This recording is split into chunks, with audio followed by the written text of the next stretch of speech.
9h30, 10h, conseils, réponses et aides, votre vrai guide de la conso. RTL Réunion, conso. Voilà comment faire sourire Thibaut. Je le regarde et je fais j'ai le trac. On va commencer. Vous le trac. C'est la science-fiction. En revanche, c'est peut-être pas forcément le cas pour notre amie Lauriane. Bonjour. Bonjour. Alors merci en tout cas d'avoir accepté l'invitation. J'ai un petit peu hésité parce que la frontière est très très fine entre la consommation et la publicité. Et vous l'avez très très bien compris et j'en suis très heureux d'ailleurs. On va parler beaucoup plus de l'alimentation générale, de ce qui est bon d'ailleurs pour un animal, que ce soit un chien, un chat, etc. Que justement les marques ou etc. Quelque part les marques, soit on pourrait en parler, mais c'est pas du tout l'angle que je veux prendre. Et ça tombe très bien parce que vous êtes éleveuse aussi. Oui, c'est ça. Éleveuse de bergers australiens. De bergers australiens ? Oui. Je sais pas, c'est quoi la différence entre un berger et un berger australien ? Alors, berger, ça va être un groupe. Donc, Ouais. c'est le groupe 1. Chez les chiens, il y a 10 groupes. Ah bon ? Et il y a les chiens de berger. Donc, il y a le berger allemand, le berger malinois, D'accord. j'en passe. Et il y a le berger australien. Le Donc, berger moi, australien. Je suis passionnée par Il cette garde race les de chiens. kangourous. Non, il garde les troupeaux, en l'occurrence. D'accord. Enfin, il Des- garde pas. Il encadre. guide. Voilà, et les guides, etc. Voilà. Donc, ce sont des chiens assez intelligents et très rigoureux. Oui. D'accord. Et avec cette passion, parce qu'on a un petit peu parlé entre les petites fenêtres dites de réclame, de votre passion justement pour ces animaux, et c'est pour ça d'ailleurs que vous avez décidé d'en faire carrément un métier. Absolument. Alors c'est effectivement en ayant ma première femelle berger australien que je me suis passionnée pour le milieu canin en général. J'ai toujours aimé les animaux, mais là voilà, c'est réellement une passion. Et c'est suite à une dermatite atopique qu'elle a déclenchée à l'époque. Donc, Une dermatite atopique. Dermatite atopique. En fait, c'est une maladie de peau qui crée des démangeaisons absolument horribles que j'ai commencé en fait après maintes et maintes recherches à comprendre que l'alimentation y était pour beaucoup. D'accord. En fait, Voilà. comme n'importe quel être humain. D'ailleurs, Absolument. ça se voit très très souvent, tous ceux et celles qui font d'allergie, mais pas simplement. Moi, j'ai un pote qui faisait une réaction quand il mangeait une certaine marque de céréales. C'est Oui. pas des blagues. Non, c'est étonnant. Il avait des plaques absolument, et ils ont mis 10 ans à comprendre d'où venaient justement ces plaques. Et un jour, sa femme, je vous assure que c'est vrai cette histoire, sa femme est partie. Et lui, il avait tellement de boulot qu'il n'a pas pu acheter ses céréales. Et au bout de 3 jours, alors lui qui avait des plaques sans arrêt, etc. Et au bout de 3 jours, plus de plaques. Et c'est en fait à partir de là qu'il s'est demandé, et Dieu merci pour lui d'ailleurs, et ils ont fait des tests, etc. Et puis il s'est avéré qu'effectivement il y avait une molécule ou un truc dans ces céréales qui lui provoquait une réaction. Donc pour nos animaux à 4 pattes, eh bien c'est exactement la même chose. Tout à fait. Alors là, c'est une des particularités, mais j'en passe. Il y a les problèmes d'obésité, les problèmes rénaux. M'en qu'on parlez retrouve pas, souvent j'ai chez les Thibaut. chats, Ouais. en l'occurrence. Et après, c'est problème d'arthrose, problème de pancréatite. Enfin, tout ça est lié en fait à une grosse dose de céréales qui sont dans la composition des croquettes. Ça tombe très bien parce que on s'est aperçu parce qu'on parle des animaux domestiques, mais on parle des animaux en général, puisque nous en faisons partie quand même. Absolument. On rappelle quand même que l'être humain est un animal. Absolument. Voilà, on est composé exactement de la même chose. Alors par contre, là où il y a une grosse différence, c'est que nous sommes des omnivores. Le chien, on a tendance à le traiter On va un y peu venir. comme un omnivore, mais c'est un carnivore à tendance omnivore, contrairement à son ami le chat, qui est un carnivore strict. Donc là D'accord. où le céréal va être encore plus un problème pour eux. Voilà, et on va y venir justement. On s'est aperçu qu'avec l'alimentation qu'on donnait par exemple aux vaches, aux moutons, aux chèvres, aux cochons, etc. Quoique le cochon est omnivore, très proche de l'être humain d'ailleurs. Tout à fait. Très très proche, comme le rat. Et qui est même voire plus intelligent, je vais peut-être en faire rager certains. Que les mais chiens, que oui. les chiens, Ouais. Moi, c'était mon grand rêve d'avoir un petit cochon Pareil, nain à la Ce Georges cochon noir Clooney. nain, là, pareil. C'est Je suis pas chez vous tous les week-ends. les cochons thaïlandais, non, c'est Ouais, ça? c'est ça. Ouais, c'est ça. Ouais. Ouais, je m'étais bien renseigné. Et donc, on s'est aperçu que par rapport à cette alimentation, eh bien, ça avait créé des maladies qui touchaient l'homme par la suite. Absolument. Puisqu'on mange les vaches. L'effet papillon. Voilà, l'effet papillon, comme dirait l'autre, ouais, un battement d'ailes. Tout à Vous fait. connaissez la suite. Alors, c'est vrai que on se demande, bon alors les croquettes, c'est des croquettes, quoi. Je veux dire, c'est quoi le problème? Alors, le problème, c'est qu'on s'éloigne de plus en plus, au même titre que l'homme qui aujourd'hui consomme en grosse quantité de la viande. Oui, non, mais arrêtez de regarder Thibaut comme ça, vous allez le déstabiliser. Les croquettes, la composition des croquettes s'éloigne de plus en plus du régime alimentaire de base en fait du carnivore. On devrait plus retourner en fait à ce que mange le loup dans la nature, puisque alors pas en termes de comportement, mais en termes physiques, c'est-à-dire que la construction digestive du chien est faite à 100% comme le loup. Donc on devrait avoir une alimentation. J'ai beaucoup de mal à vous croire quand je regarde mon Yorkshire quand même. Ouais, hein. Et pourtant. Alors après on proche du loup, excuse-moi. En fait, à partir du moment où deux races telles que le berger allemand peut se faire des petits avec une louve. En fait, on a les chiens loup tchécoslovaque, chiens de Sarlos, tout ça, ce sont des chiens, un croisement de chiens et de loups. À partir de ce moment-là, en fait, on peut effectivement en conclure qu'ils ont le même système digestif. Absolument. Donc, effectivement. D'où le problème. Donc, la composition des croquettes s'éloigne complètement de ce régime alimentaire. Et c'est vrai ce que vous me dites, parce que j'essaie toujours de me poser des questions, et je suis un Français moyen, je le dis très très souvent, et ce n'est ni de la fausse modestie, ni même un complexe d'infériorité qui se transformerait en complexe de supériorité, mais posons-nous les bonnes questions. Nous, par exemple, on n'arrête pas de nous dire, voilà, la viande, on en mange trop, il faut absolument revenir à nos origines, parce que l'être humain, à l'origine, était herbivore. Il n'a chassé un petit peu plus tard. Mais l'air de rien, on se dit, oui, il faut absolument revenir aux végétaux, manger, équilibrer, machin, etc. Et donc, étant donné que nos animaux de compagnie, on les humanise de plus en plus, qu'on se dit, eux aussi, il faut absolument qu'ils prennent des végétaux. Ouais.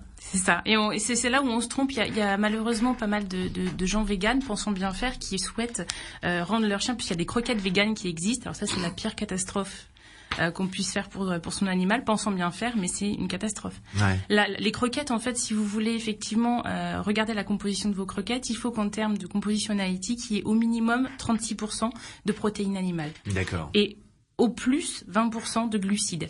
Puisque le glucide n'est pas digéré par le chien. Qu'est-ce que c'est que des glucides ? Les glucides, c'est le sucre en fait. C'est ce qui va se retrouver dans les céréales en grosse quantité. Et le problème, c'est qu'après, glucose. Voilà. Et le problème, c'est que le chien en fait n'a pas la capacité de digérer et d'ingérer et de transformer ces glucides en énergie. Donc du coup, il va les stocker un peu à droite à gauche, ça va créer des problèmes justement comme je vous disais. On a l'exemple avec Thibaut qui stocke beaucoup. Question, réaction du côté du 6500 avec le mot-clé RTL. Et ensuite votre message, là pas besoin d'y laisser votre numéro de téléphone. Non, pour le coup c'est Marie-André qui est un petit peu dans la continuité de ce que vous venez de dire. Marie-André dit, j'écoute attentivement la dame que vous avez invitée ce matin. C'est vrai que quand j'achète des croquettes pour mon chien, je ne fais pas attention. Alors question, comment peut-on éventuellement éviter les sujets qui fâchent quand on achète des croquettes? Qu'est-ce qu'il faut éviter sur la description du contenu d'une croquette? Alors, en priorité, en fait, il faut regarder effectivement en fait, c'est en termes de quantité. Lorsqu'on regarde la composition des croquettes, si ce qui arrive en premier est blé, maïs ou autre, déjà vous évitez. Voilà. Déjà, vous évitez ce genre de paquet. Là où vous pouvez effectivement y aller un peu les yeux fermés, j'ai envie de dire, c'est lorsque vous voyez sans céréales, grain-free. Parce que souvent c'est ça, puisqu'on est américanisé à fond, donc du coup grain-free ou sans céréales, croquettes sans céréales. Là, vous pouvez effectivement commencer à regarder. Malheureusement, vous trouverez rarement ça en supermarché. Mais ça commence à arriver, mais ça va être souvent dans les magasins spécialisés. Et plus cher ou pas? Pas forcément. Pas forcément. Et c'est là où malheureusement, je suis un peu désolée, mais il y a beaucoup de croquettes vétérinaires. Croquettes vétérinaires n'est pas gage forcément de qualité non plus. D'accord. Attention. Sans citer de marque, bien sûr. Est-ce que c'est valable ce que vous dites pour les chiens et les chats?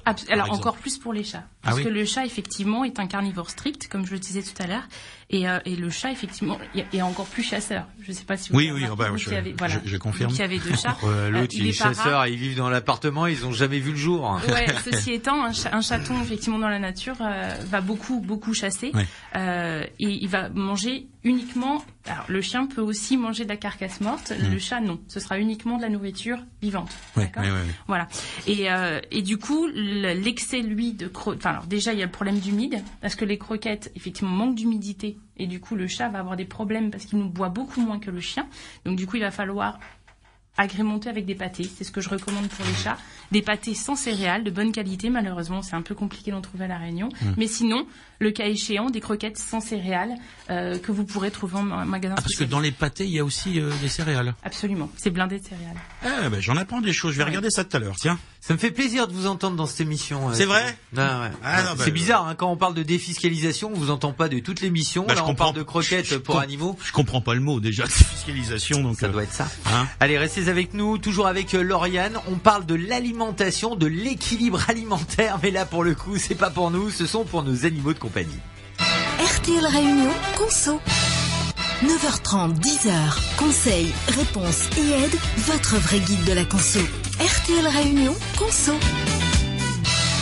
Nous parlons de l'alimentation de nos animaux à quatre pattes et visiblement le sujet est extrêmement sérieux parce que ça va vous permettre d'économiser pas mal de choses, déjà d'argent, hein, ne serait-ce que en surveillant l'alimentation de vos animaux à quatre pattes, parce que à l'air de rien, si il y a des conséquences, elles peuvent être dramatiques. Et en termes de vétérinaire, je peux vous assurer que c'est pas donné, comme dirait l'autre. Alors, est-ce que le contenu des croquettes, donc comme vous les avez décrites, c'est-à-dire avec un minimum de céréales, de végétaux, etc. Donc vraiment à base de viande, parce qu'on a vu également dans les farines qu'on donnait, les farines animales qu'on donnait aux bovins notamment.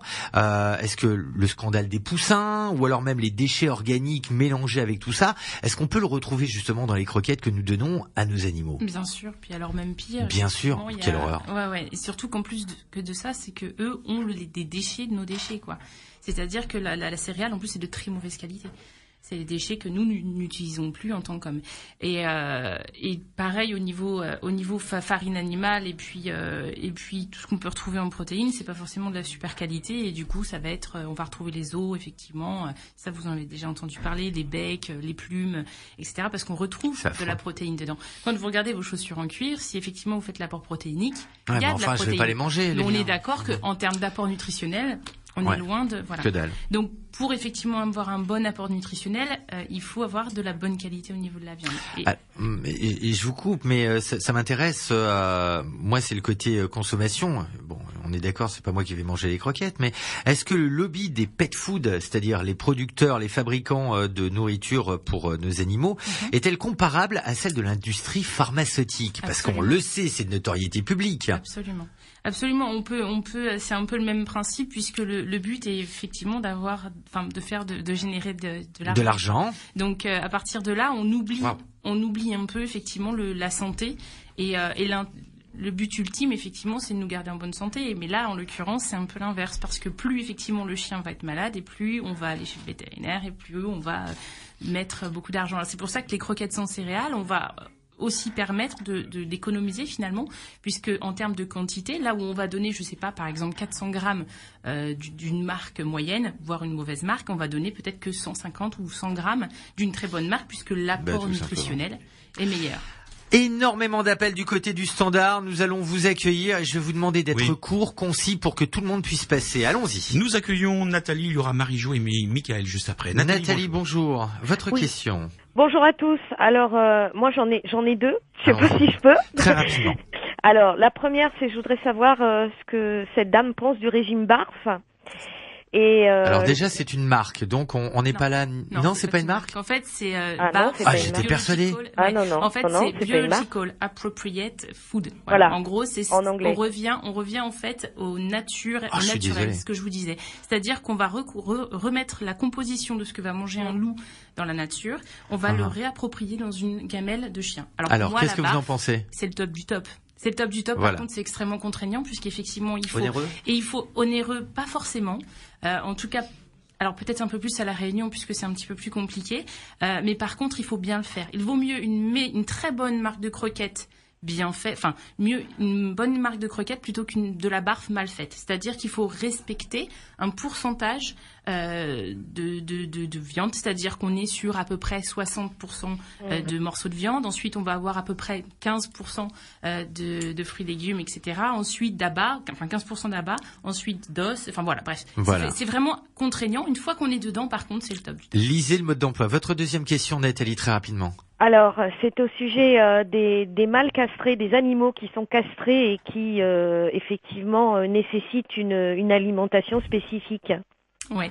Alors là, c'est pareil. Pour moi, c'est beaucoup de marketing. C'est-à-dire que en ce qui me concerne, le chien, du chiot jusqu'au vieux, on peut lui donner exactement la même croquette. Ce qui va différencier, c'est la quantité qu'on va lui donner. D'accord. Puisque si la marque de croquette est une bonne marque de croquette, on a l'apport protéinique, l'apport lipidique qui est nécessaire pour sa croissance. Et du coup, on va donner beaucoup plus effectivement à un chiot qui va grandir, surtout vers les 6-7 mois. Et ensuite, on va réduire lorsqu'il va vieillir, puisqu'il a moins besoin d'énergie. Très bien. Merci Nathalie, je vous souhaite une bonne journée. Bon, je suis pas d'accord, mais c'est pas grave. Bonne journée. Très bien. Allez, à plus tard, bye bye. Au revoir. Merci à vous. Allez, on poursuit au standard, Géo, si vous le voulez bien, avec Marie-Jo, puis Michael. Bonjour Marie-Jo, très rapidement, on Bonjour vous écoute. tout le monde, trop contente de vous avoir. Voilà, j'ai une moumoune qui a 7 ans, on va dire, qui a été opérée, qui ne sort jamais de chez moi. Et elle avait énormément grossi, je l'avais pesée, elle faisait 12 kilos. D'accord. Et donc là, je me suis assentée, elle a maigri un peu, c'est pas mal. Mais le problème, c'est que quand elle mange ses croquettes, il arrive assez fréquemment qu'elle vomisse ses croquettes. D'accord. Alors ça peut peut-être être lié aussi à autre chose. Faudrait peut-être voir votre vétérinaire. Elle vomit pas systématiquement, mais ça lui arrive de vomir à peu près une fois tous les 2 jours, mettons, je vais vous dire ça. Ouais, Marie-Josée, si je puis me permettre, pour faire relativement court, moi je vous inviterai justement à aller voir votre vétérinaire pour savoir s'il n'y a pas de problème digestif et justement lié à cette alimentation, tout simplement. Oui. Voilà. Bon, je vous remercie beaucoup. Bonne journée à vous. Bonne journée. Au revoir, Marie-Josée. On continue. Poursuivons. Oui, avec Michael. Bonjour, Michael. Bonjour, Michael. Vous avez compris, on est à la bourre. On vous écoute. Oui. Bonjour, je vais faire vite. C'est rapide. Nous, pour les chats créoles, du coup, qui mangent les restes de plats, mais bon, riz, rougail, gras, etc. Ouais. Et du coup, voilà, petit problème d'apport protéinique, bien évidemment. Et du coup, j'avais vu un gars là qui vend de la spiruline, sans citer de la marque, et il me disait ça peut être un apport parce que c'est plein de protéines, mais est-ce que ça fonctionnerait pour un chien? La question. Et c'est la quoi, spiruline. La spiruline. Alors ça peut être très très bien en fait en complément. Là effectivement, mais c'est bien chose, dosé. Bien dosé, oui, mais effectivement voilà, ça reste qu'un complément. Ça va pas remplacer. Vous êtes sûr de ça, Oui, absolument. D'accord. Tout ce qui algues en fait est un bon apport. La spiruline étant de l'algue, Absolument. ça vient de la mer. Absolument. Oui, voilà. Super. Et voilà, on a répondu à votre question. Bonne journée, bien, Michael. bonne journée à vous aussi. Au revoir. C'est passionnant et visiblement, moi, ce que je retiens un petit peu de cet entretien, c'est qu'effectivement, un animal comme un être humain, doit avoir une alimentation équilibrée. On doit pas manger tout et n'importe quoi. Comment vous dire, Thibaut est là pour en témoigner. J'en suis le résultat. Voilà. Et oui, Thibaut, vous êtes en train de me faire des gestes, quoi? Parce que je fais ma gym en même temps. Non, il y a une question de Marie-André, encore une fois, une autre Marie-André, ou la même, peut-être, je ne sais pas. Est-ce que les pâtés pour les chats ou les chiens sont à proscrire? Alors pas toutes, parce qu'en fait il y a des pâtés qui sont extra, qui ont un fort apport protéinique et qui sont sans céréales, et celles-là sont super. Évidemment, je vous invite à faire vos recherches personnelles sur internet, puisque c'est une source d'information incroyable. Et puis est-ce que je peux citer un site Facebook qui justement où on a... Allons-y. Mais ça c'est donc alerte croquette entre parenthèses toxique, qui va pouvoir vous donner en fait analyser vos croquettes si vous avez un doute, et qui va pouvoir aussi vous donner toutes les marques de croquettes et de pet food qui sont bien. Alors attendez Thibaut, ne partez pas trop loin. Dernière question, et ça c'est pour moi. Qu'est-ce qu'il y a de mieux pour un chien entre une très bonne pâtée et de très très bonnes croquettes? Très bonne pâtée, parce qu'en fait on va avoir l'humidité qui est dedans, et effectivement si on peut même pour les dents, etc., parce que je croyais que ça leur brosse parce que aussi. En fait non, alors ça c'est faux. Par contre, ce que vous allez apporter pour effectivement brosser entre guillemets les dents les crocs du chien, ça va être des os. Donc là, vous pouvez prendre chez le boucher, si vous n'avez pas forcément envie de dépenser des fortunes, des os chez le boucher que vous récupérez, ou alors tout ce qui est joué à cordes, parce que là, effectivement, en jouant, en mâchant, etc., il va se nettoyer naturellement les dents. D'accord. Voilà. Merci. En tout cas, vous représentiez quelle société? Alors, moi, je travaille au magasin Au MyPet au Forum, et effectivement, la marque de croquettes, en l'occurrence... on va pas la citer. Ah d'accord, ok. Donc du coup, voilà. Mais vous pouvez me retrouver... Votre boutique, ça me dérange pas, la marque de croquettes, je veux pas. Ça marche, pas de souci. Merci en tout cas, Lauriane, vous avez été absolument parfaite. Moi qui avait un petit peu peur, j'en avais fait part d'ailleurs à ma direction, en disant, machin et tout. Mais j'ai trouvé ça passionnant. Génial. J'adore avoir tort. Voilà, super. Très bien, je vous souhaite une excellente journée. Également.